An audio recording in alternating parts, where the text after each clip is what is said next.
നമസ്തേ നമസ്തേ നമസ്തേ. ശ്രീ മഹാദേവൻ നിങ്ങളെല്ലാവരും അനുഗ്രഹിക്കട്ടെ. എല്ലാ ഗുണങ്ങളും ഐശ്വര്യങ്ങളും സമൃദ്ധികളും എല്ലാം ശ്രീ മഹാദേവൻ തരട്ടെ. അപ്പോൾ നമ്മൾ ഈ ആഴ്ച പറയുന്നത് ധനുക്കൂർ, അതായത് മൂലം, പൂരാടം, ഉത്രാട നക്ഷത്രക്കാരുടെ ഫലങ്ങളെ പറ്റിയാണ് ഈ ആഴ്ച നമ്മൾ പറയുന്നത്. എന്താണെങ്കിൽ സന്തോഷസ്ഥിതിയാണ് ഈ മൂലം, പൂരാടം, ഉത്രാടം നാളുകാർക്ക് അല്പം ബുദ്ധിമുട്ടുള്ള അവസ്ഥകളൊക്കെ ഇരുന്ന് കഴിഞ്ഞു പോയത്. വിഷമസന്ധികളും രോഗാവസ്ഥകളുടെ ബുദ്ധിമുട്ടുകളും അങ്ങനെയുള്ള പല പല കാര്യങ്ങൾ കൊണ്ട് തടസ്സങ്ങളും വിഷമങ്ങളൊക്കെ ഉള്ളൊരു സ്ഥിതിയാണ് ഈ മൂലം, പൂരാടം, ഉത്രാടം നാളുകാർക്ക് ഉണ്ടായിരുന്നത്. അപ്പോൾ അതിൽ നിന്നൊരു വ്യത്യാസമായി മീനമാസം പറഞ്ഞു കഴിഞ്ഞപ്പോൾ അതിൽ നിന്നൊരു വ്യത്യാസ സ്ഥിതിയായി. രോഗാവസ്ഥകളിൽ നിന്ന് മോചനം കിട്ടി. അതാണ് പ്രധാനം എന്ന് പറഞ്ഞാൽ ഇന്ന് ആളുകാർക്ക് ഭൂരിഭാഗം ആൾക്കാർക്കും രോഗശയ്യ ഉണ്ടായിരുന്നു, രോഗപീഠകൾ ഉണ്ടായിരുന്നു, രോഗങ്ങളെ കൊണ്ട് അസലായിട്ട് ബുദ്ധിമുട്ടുകൾ ഉണ്ടായിരുന്നു. അപ്പോൾ അതിൽ നിന്നൊരു മോചനമായി മീനമാസം പറഞ്ഞപ്പോൾ അതൊരു ഭാഗ്യമായി. ജോലി കാര്യങ്ങൾ, ധനമായിട്ട് ബന്ധപ്പെട്ടുള്ള കാര്യങ്ങൾ, കുടുംബമായിട്ട് ബന്ധപ്പെട്ടുള്ള കാര്യങ്ങൾ, ഇതിനകത്തൊക്കെ സന്തോഷാനുഭവങ്ങൾ വന്നു ചേരും. ഇതിനകത്തൊക്കെ നമ്മൾ ആഗ്രഹിക്കുന്ന രീതിയിൽ മുന്നോട്ട് പോകാൻ സാധിക്കും. ജോലി കാര്യങ്ങളിൽ അഭിവൃദ്ധി ഉണ്ടാവും, ധനം കയ്യിലേക്ക് വന്നു ചേരും, ദാമ്പത്യ സുഖം സന്തോഷമൊക്കെ വന്നു ചേരും, സന്താനങ്ങളെ കൊണ്ട് ഗുണങ്ങളുണ്ടാകും. ഇങ്ങനെയുള്ള കുറേ കാര്യങ്ങൾ ഈ മൂലം, പൂരാടം, ഉത്രാടം നാളുകാർക്ക്, ധനുക്കൂറിൽപ്പെടുന്ന ഈ നാളുകാർക്ക് അങ്ങനെയുള്ള ഫലങ്ങളൊക്കെ ആയിട്ടുണ്ട്. മീനമാസം പറഞ്ഞപ്പോൾ ദുരിതകാലങ്ങളിൽ നിന്നൊക്കെ ഒരു മോചനം കിട്ടി, സാമ്പത്തിക കാര്യങ്ങളുടെ ബുദ്ധിമുട്ടുകളിൽ നിന്നൊക്കെ മോചനം കിട്ടി, ദാമ്പത്യ കാര്യങ്ങളുടെ ബുദ്ധിമുട്ടിൽ നിന്ന് മോചനം കിട്ടി, സന്താനങ്ങളെ കൊണ്ട് അഭിവൃദ്ധിയായി. പിന്നെ സംരംഭകരി അവർക്കൊക്കെ ബുദ്ധിമുട്ടിൽ നിന്നൊക്കെ മോചനമായി തുടങ്ങി, വിഷമസന്ധിയിൽ നിന്നൊക്കെ മോചനമായി തുടങ്ങി. വിദേശ കാര്യങ്ങളായിട്ട് ബന്ധപ്പെട്ടിരിക്കുന്ന ആൾക്കാർക്ക് അതിൻ്റെ ബുദ്ധിമുട്ടിൽ നിന്നും അല്പം മോചനമായി തുടങ്ങി. വിദ്യാ തടസ്സങ്ങൾ നീങ്ങി തുടങ്ങിയ ആളുകാരുടെ വിദ്യയിലൊക്കെ അഭിവൃദ്ധി ഉണ്ടാവും, പരീക്ഷയിലൊക്കെ വിജയസ്ഥിതി വന്നു ചേരും. അങ്ങനെയുള്ള കുറേ ഫലങ്ങളായി. ഭൂരിഭാഗം പറഞ്ഞ പല രീതിയിൽ ഗുണങ്ങളിലേക്കായി നക്ഷത്രത്തിൻ്റെ ഈ കൂറിൽ വരുന്ന നക്ഷത്രക്കാരുടെ ഫലങ്ങൾ. ഗൃഹനിർമ്മാണം, സ്ഥലം വാങ്ങിക്കൽ, വാഹനം വാങ്ങിക്കൽ, വാഹന കച്ചവടം, സ്ഥല കച്ചവടം, വീട് കച്ചവടം, അങ്ങനെയുള്ള കാര്യങ്ങൾക്കൊക്കെ ഗുണസ്ഥിതിയായി. ആഗ്രഹിക്കുന്ന കൂട്ടതൊക്കെ നടക്കും. പിന്നെ വിവാഹാദി കാര്യങ്ങൾ ശ്രമിച്ചാൽ അത് നടക്കും. എന്താണോ മനസ്സിലാഗ്രഹിക്കുന്നത് അതിനൊക്കെ കൂടുതൽ നമ്മളുടെ ആഗ്രഹകാര്യങ്ങൾ, നമ്മൾ ഉദ്ദേശിക്കുന്ന കൂട്ടൊക്കെ നടക്കാനുള്ള സന്ദർഭങ്ങൾ, സാഹചര്യങ്ങളൊക്കെ വന്നു ചേരും. അപ്പോൾ പൊതുവേ ഈ നാളുകാർക്ക് ഗുണസ്ഥിതിയാണ്. രോഗശയ്യിൽ നിന്ന് മാറ്റം, ജോലിയിലെ അഭിവൃദ്ധി, ധനത്തിലെ അഭിവൃദ്ധി, സംരംഭകർക്ക് ഗുണസ്ഥിതി, പിന്നെ അതുപോലെ തന്നെ കുടുംബത്തിൽ സന്തോഷസ്ഥിതി, സന്താനങ്ങളെ കൊണ്ട് ഗുണങ്ങൾ, സ്ഥാനമാനങ്ങൾക്ക് അഭിവൃദ്ധി ഉണ്ടാവും. അങ്ങനെ ഒട്ടനവധി ഗുണങ്ങളാണ് ഇന്ന് ആളുകാർക്ക് ഉണ്ടായിരിക്കുന്ന ഗുണങ്ങൾ, ഫലങ്ങളൊക്കെ പറയുകയാണെങ്കിൽ. വിവാഹാധികാരികളുടെ തടസ്സങ്ങൾ നീങ്ങി വിവാഹാധികാരികൾ നടക്കും, അതൊരു ഭാഗ്യം.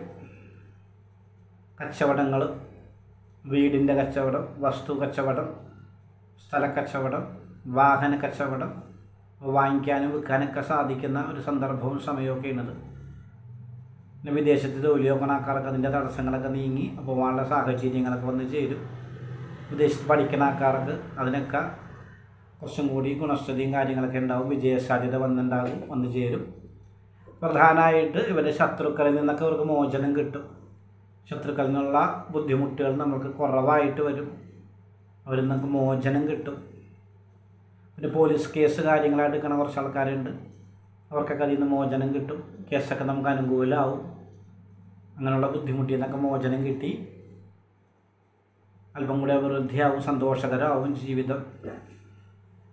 പിന്നെ പറയണമെങ്കിൽ യാത്രകൾ നടത്താൻ സൗകര്യങ്ങൾ വന്ന് ചേരും, യാത്രകൾ ചെയ്യാൻ സാധിക്കും നല്ല രീതിയിലൊക്കെ, അങ്ങനെയുള്ള ഗുണങ്ങളുണ്ട്. സുഹൃത്തുക്കൾ വഴി പല വിജയസാധ്യതകളും, ധനം, മറ്റുള്ള കാര്യങ്ങളൊക്കെ അഭിവൃദ്ധിയിലേക്ക് പോകും സുഹൃത്തുക്കൾ വഴി. സന്താനങ്ങൾ വഴിയും സന്തോഷിക്കുന്ന അവസ്ഥകൾ വന്നു ചേരും. പിന്നെ ചില ആൾക്കാർക്ക് ഈ മൂലം പുരാടുന്ന ആൾക്കാർക്ക് ചില ആൾക്കാർക്ക് അല്പം കാലുകൾക്ക് വയ്യായികൾ വരാൻ സാധ്യതയുണ്ട്. അപ്പോൾ അതൊക്കെ ശ്രദ്ധിച്ചാൽ അതിൽ നിന്ന് മോചനം കിട്ടും. അസ്ഥിയായിട്ട് ബന്ധപ്പെട്ട കാലിൻ്റെ അസ്ഥിയൊക്കെയായിട്ട് ബന്ധപ്പെട്ട എന്തെങ്കിലും ബുദ്ധിമുട്ടുകൾ, വേദനകൾ, ഒടിവുകൾ, വ്രണങ്ങൾ അങ്ങനെയൊക്കെ ചില ആൾക്കാർക്ക് അനുഭവിക്കാൻ സാധ്യതയുണ്ട്. അതിൽ നിന്ന് മോചനം കിട്ടും, വിഷമിക്കാനില്ല. അതൊന്നും ദീർഘകാലം ഉണ്ടാവില്ല. വളരെ ചുരുക്കം ആൾക്കാർക്ക് അത് ബാധിക്കുള്ളൂ. അപ്പോൾ അത് വിഷമിക്കാനില്ല. പിന്നെ അഥവാ ഈ നാളുകാർക്ക് ഈ നാളുകാരുടെ ഫലങ്ങൾ കിട്ടണില്ല എന്നുണ്ടെങ്കിൽ ഈ ധനുക്കൂറുകാർക്ക് ഇപ്പം ഈ മീനമാസം പിറന്നപ്പോഴുള്ള ഈ ഫലങ്ങൾ, അഭിവൃദ്ധികൾ, ഗുണങ്ങൾ ഒന്നും വന്നു ചേരണില്ല എന്നുണ്ടെങ്കിൽ ചില വഴിപാടുകൾ കൊണ്ട് അവരുടെ ബുദ്ധിമുട്ടിൽ നിന്ന് മോചനം കിട്ടി ഈ സമൃദ്ധിയൊക്കെ അവർക്കും വന്നു ചേരും. പ്രധാനമായിട്ട് സുബ്രഹ്മണ്യസ്വാമിക്ക് എന്തെങ്കിലും വഴിപാട് കഴിച്ച് പ്രാർത്ഥിക്കുക, പാൽപ്പായസം കഴിച്ച് പ്രാർത്ഥിക്കുക, കരിക്കഭിഷേകം കഴിച്ച് പ്രാർത്ഥിക്കുക. അതൊക്കെ ഈ ബുദ്ധിമുട്ടിൽ നിന്ന് മോചനം കിട്ടാൻ നല്ലതാണ് നക്ഷത്രക്കാർക്ക്. മഹാദേവന് കൂവളമാല ജലധാര കഴിച്ച് പ്രാർത്ഥിക്കുക, അത് നല്ലതാണ്. അതുപോലെ തന്നെ വിഷ്ണുവിന്, കൃഷ്ണന് ഭാഗ്യസൂക്തമന്ത്രാർച്ചന, തുളസിമാല എന്നീ വഴിപാട് കഴിച്ച് പ്രാർത്ഥിക്കുക. ഇതൊക്കെ ഈ നാളുകാർ അനുഭവിക്കുന്ന ബുദ്ധിമുട്ടുകളിൽ നിന്ന് മോചനം കിട്ടാൻ നല്ലതാണ്. ഇതനുകൂലി പറഞ്ഞ ആളുകാർക്ക്, ചില ആൾക്കാർക്ക് ഏതെങ്കിലും രീതിയിൽ ഈ അഭിവൃദ്ധികൾ വന്നു ചേർന്നില്ല, ബുദ്ധിമുട്ടുകളാണ് എന്നുണ്ടെങ്കിൽ അതിൽ നിന്ന് മോചനം കിട്ടാൻ നല്ലതാണ്. മഹാദേവന് ജലധാര, കുവളമാല, ശ്രീകൃഷ്ണ ഭഗവാന് തുളസിമാല, ഭാഗ്യസൂക്തമന്ത്രാർച്ചന, സുബ്രഹ്മണ്യസ്വാമിക്ക് പാൽപ്പായസം, കരിക്കഭിഷേകം എന്നിവ കഴിച്ച് പ്രാർത്ഥിക്കുക. ഇങ്ങനെയുള്ള വഴിപാടുകൾ കഴിച്ചു കഴിഞ്ഞാൽ ഈ ധനുക്കൂറിൽ വരുന്ന നക്ഷത്രക്കാരുടെ ആ ബുദ്ധിമുട്ടിൽ നിന്ന് മോചനം കിട്ടും. ധാരാളം അഭിവൃദ്ധികളും സന്തോഷങ്ങളൊക്കെ വരുന്ന സമയവും സന്ദർഭമൊക്കെയാണ് ഈ ധനുക്കൂറുകാർക്ക്.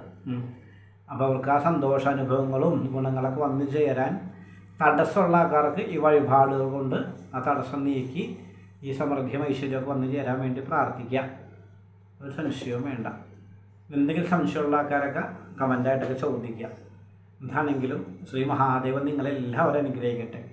എല്ലാ ഗുണങ്ങളും ഐശ്വര്യങ്ങളും സമൃദ്ധികളും എല്ലാം ശ്രീ മഹാദേവൻ തരട്ടെ. ഇനി നമ്മുടെ വീഡിയോസ് ഇഷ്ടമാണ് ആൾക്കാർ ഇതൊക്കെ സബ്സ്ക്രൈബ് ചെയ്യുക, ഷെയർ ചെയ്യുക, ലൈക്ക് ചെയ്യുക. നമ്മൾ ഈ സംരംഭം പ്രോത്സാഹിപ്പിക്കുക. എല്ലാ ഗുണങ്ങളും ഐശ്വര്യവും സമൃദ്ധിയും എല്ലാം ശ്രീ മഹാദേവൻ തരട്ടെ. എല്ലാവർക്കും വേണ്ടി പ്രാർത്ഥിക്കുന്നുണ്ട്. ഓം നമഃ ശിവായ, ഓം നമഃ ശിവായ, ഓം നമഃ ശിവായ.